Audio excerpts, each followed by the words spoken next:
సేవా సహకార సంఘం సిండికేట్ రైతు సేవా సహకార సంఘం మైదుకూరు యొక్క పర్సన్ ఇన్ఛార్జ్ కమిటీ చైర్మన్ గా ఆంధ్రప్రదేశ్ ప్రభుత్వము ఆంధ్రప్రదేశ్ సహకార సంఘముల చట్ట ప్రకారము నియమ నిబంధనల మేరకు సంఘము బైలాను అనుసరించి నాకు లభించిన అధికారాలు మరియు బాధ్యతల మేరకు సంఘ సభ్యుల అభ్యున్నతి కొరకు మరియు సంఘ అభివృద్ధి కొరకు పని చేస్తానని ఎటువంటి బంధుప్రీతి గాని అధికార పక్షపాతం గాని చూపనని దైవసాక్షిగా ప్రమాణం చేయుచున్నాను.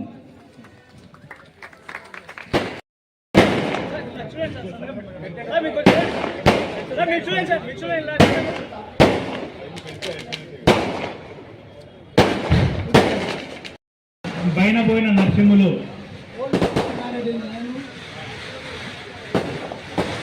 నేను సిండికేట్ రైతు సేవా సహకార సంఘం యొక్క ఇన్ఛార్జ్ కమిటీ మెంబర్గా ఆంధ్రప్రదేశ్ ప్రభుత్వము సహకార సంఘముల చట్ట ప్రకారము నియమ నిబంధనల మేరకు సంఘము బైలాను అనుసరించి నాకు లభించిన అధికారాలను మరియు బాధ్యతల మేరకు సంఘం యొక్క సభ్యుల అభ్యున్నతి కొరకు సంఘం అభివృద్ధి కొరకు పనిచేస్తానని ఎటువంటి బంధుప్రీతి గాని అధికార పక్షపాతం గాని చూపనని దైవ సాక్షిగా ప్రమాణం చేస్తున్నాను.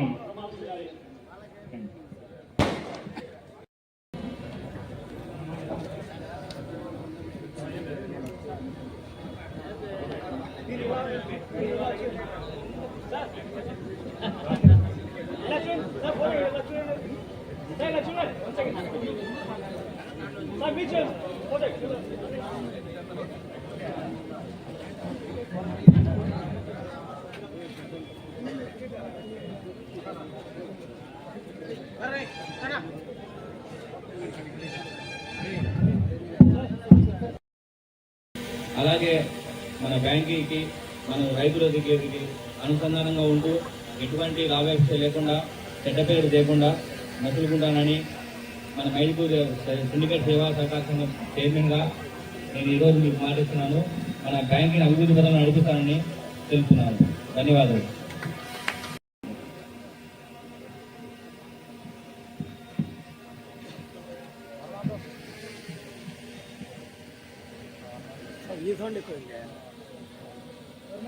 ఈరోజు మైదుకూరు సహకార సంఘ సొసైటీ చైర్మన్గా మన మారుతి, అదే రకంగా డైరెక్టర్ నరసింహులు, అదే రకంగా చిన్నకొండారెడ్డి డైరెక్టర్ ఇలా ప్రమాణ స్వీకారం చేసే సందర్భంగా ఈ కార్యక్రమం వచ్చినటువంటి పార్టీ కార్యకర్తలకు, అదే రకంగా వేదిక పైన ఉన్నటువంటి డిఎస్ఓ ఎన్ఎస్ఐ గారికి, ఇంకా వేదిక పైన ఉన్నటువంటి పెద్దలకు, పాత్రికేయులకు అందరికీ నమస్కారం. నిజంగా మన మైదుకూరులో ఈ సొసైటీ అనేది ఒక నెంబర్ 1 పొజిషన్ ఉందంటే చాలా గర్వకారణం ఉందని చెప్పి సందర్భంగా తెలియజేసుకుంటున్నా.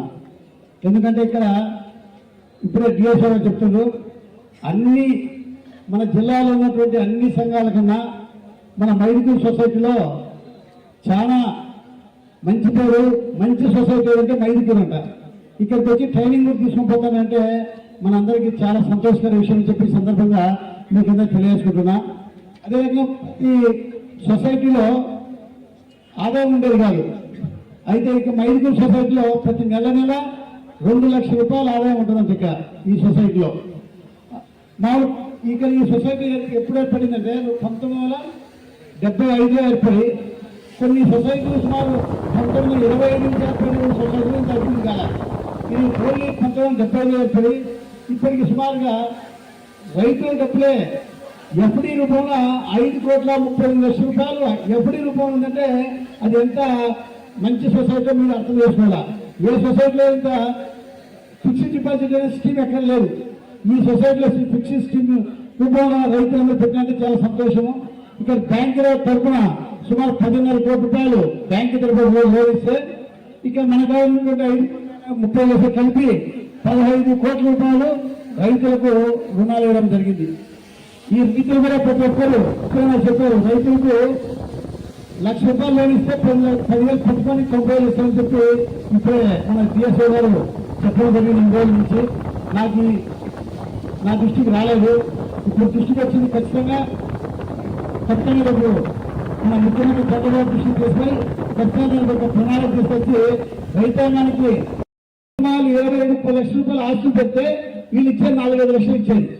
అంటే వీళ్ళు వసూలు చేయాలంటే ఇమీడియట్గా ఈ చట్టానికి సొసైటీకి బలమైన చట్టాలు ఉన్నాయి అనుకుంటే వాళ్ళ లోపల యాక్షన్ పడి ఇమీడియట్ యాక్షన్ తీసుకుంటారు. అయినా కూడా రైతాంగానికి ఇటువంటి ఇబ్బంది పెట్టవద్దు, రైతులకు ఎటువంటి ఇబ్బంది కలగకూడదని చెప్పి ఆ ఉద్దేశంతో ఎవరు దాని మీద నిర్దేశించడం లేదు. మనం కూడా అర్థం చేసుకోవాలా. ఇంకోటి మన రైతాంగం అనుకుంటాం, ఎందుకు ఏదో ప్రభుత్వం వస్తుంది, వచ్చిన తర్వాత దాని రైతు రుణమాఫీ చేస్తానని చెప్పి కూడా కొంతమంది డబ్బులు కట్టడం లేదు. ఇప్పుడు అది అటువంటి పరిస్థితి రుణమాఫీ చేసే పరిస్థితి ఎటువంటి పరిస్థితి లేదు. మీరు డబ్బు కట్టకపోతే దానికి వడ్డీ కొట్టి ఇప్పుడు ఇచ్చేది 7% ఇంట్రెస్ట్ ఇస్తాను. మీరు కట్టకపోతే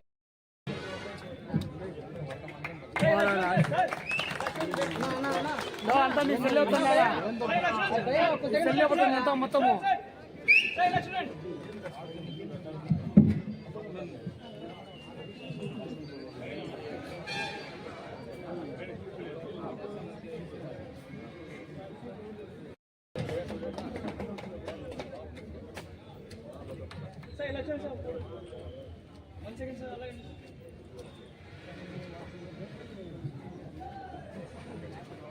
సార్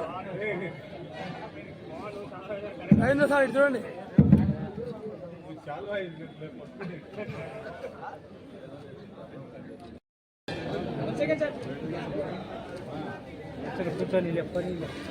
వారే కరెంట్ ఏంది ఇట్లా.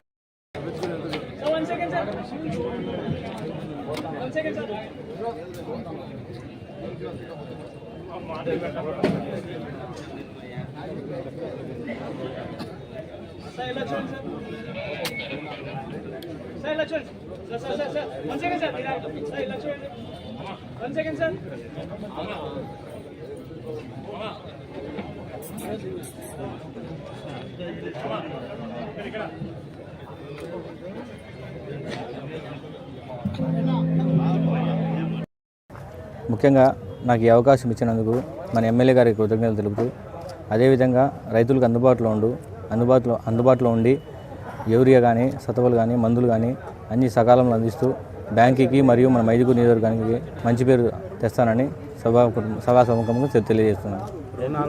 రుణాలను కూడా అందిస్తానని తెలియజేస్తున్నాను. పాశం మారుతి. ప్రతి ఒక్కరూ తప్పనిసరిగా యూట్యూబ్లోకి వెళ్ళి కడప వార్తను లైక్ చేయండి, సబ్స్క్రైబ్ చేయండి. ఇట్లు మీ జి రమణయ్య, ఎడిటర్, కడప వార్త.